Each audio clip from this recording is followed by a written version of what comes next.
we wish Christian brothers, you know, the best of luck in their quest for a state championship. You know, we're really rooting for them.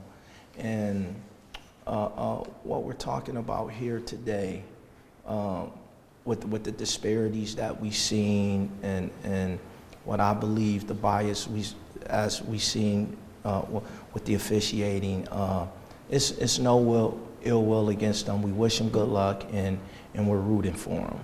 So the big personal foul call that took place early on, it was you know, just two young men, you know, in a football game, and they got physical with each other, and that call was well warranted. What we don't understand, and we want everybody to understand, we're not protesting the game. We're protesting the call that took place at that point of the game that gave what we believe our kids and put our kids at an unfair disadvantage. And what basically happened is that, you know, we're after the personal foul call, it wasn't a timeout. The Christian Brothers team go over to their sideline and they're huddled up with four of their coaches while the ball is on our 20-yard line. There's no timeout called during the game. You see one of my players come over and he asks me, "Coach, can we come over and meet?" The official sends him back on the field.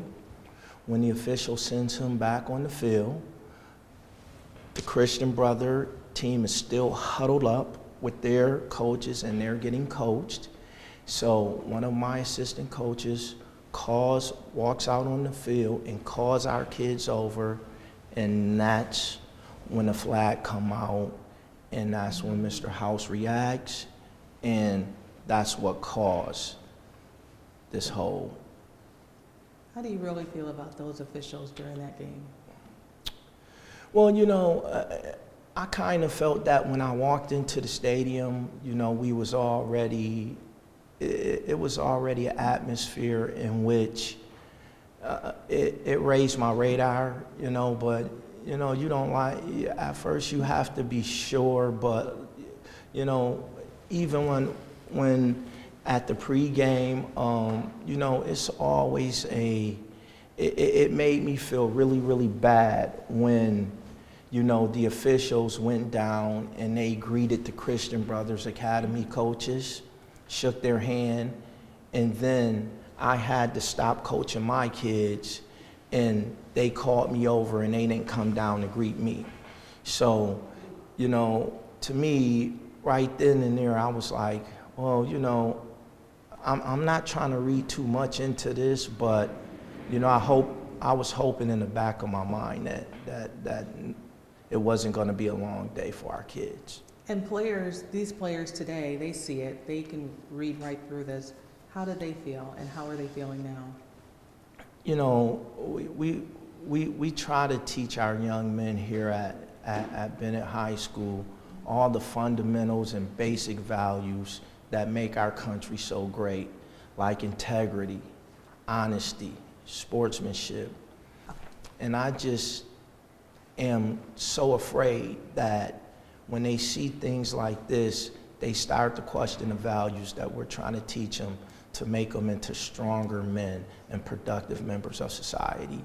So, you know, they felt that they had an opportunity taken away from them, and, you know, they were heartbroken, but I'm still trying to teach them that, you know what, sometimes in life, you know, you got to learn valuable lessons even when things don't go your way, and it's how you respond to it to make you a better human being. What needs to happen, though, with officiator or with these refs? I mean, we're seeing it in the NFL, too. Even when you think about the Buffalo Bills, obviously the Bills are not the Tigers, but there's more talk about the officials and how they call the game than the game. So what's your take on the officials right now and what you're seeing? Well, I just want to say, I think that officials should be held to the same standards that a lot of people are held to in professions that control safety and judgment for our children. And when we talk about, I can honestly see that a big change is starting to happen in Section 6 with the officials. And they've been trying to do a good job when we talk about diversity and equity. But what I would like to see happen is that we need some accountability built into this system for the officials. I mean, we need a system of review where somebody can hold them accountable, because in the NBA, what you have is you have a system where you have to explain why you made this call. Mm-hmm. You have people who are over those people, who are looking and who are supervising it. And it makes absolutely, to me, no sense to me that they don't have any accountability. There's nobody over them, there's nobody supervising them, and that they can pretty much do what they want, because we're talking about the safety of our children. Mm-hmm. And it should be equity across the board. So in the NBA, I know they do something called the minute system, where you have to explain why you made this call. You have to answer the coach's questions, and there's a panel of people who you have to answer to about certain judgments. And if your judgment is wrong, you're held accountable for it. And if your judgment is right, then you're not held accountable for it. And I think that that's just the way America operates. So I don't understand why America is not operating in that area the same way. And you mentioned that big change is actually happening. Is it for the good or for the bad? Are you saying some good things, but there needs to be improvement? I'm seeing some good things with the Section 6 officiating. I really am. I can honestly say, they're doing a better job here. Now, is it perfect? Is all officials here in Section 6 doing the right thing? Probably not, but we have a lot of good ones who are trying to meet the standard of being good people and doing the right thing. And for this year, for your team, how has it been? Started off rocky, I know. Well, yeah. But not due to them. Yeah. It's I can say, I think we put the data in, and I believe, in certain games, I think we had, if I'm correct, I think the data is all throughout the year. I think we had probably 120 penalties, and our opponent probably had something like, all of our opponents together probably had 23 penalties or something like that. What does that say?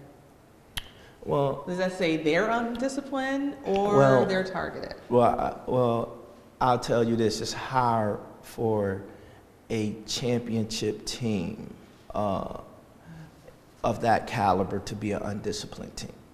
So, we preach to our kids about, doing the right thing from a technique standpoint and everything. And I believe that my kids are doing a good job. And I think we're a very disciplined team. So last year they were the state champions for what again? For Class AA. Yes. And then this year we won the sectional title for Class AA. This would have been our third year in a row making it to the state championship game, but unfortunately we fell a game short. Well, you're applauded for getting as far as you did. Not many people do that.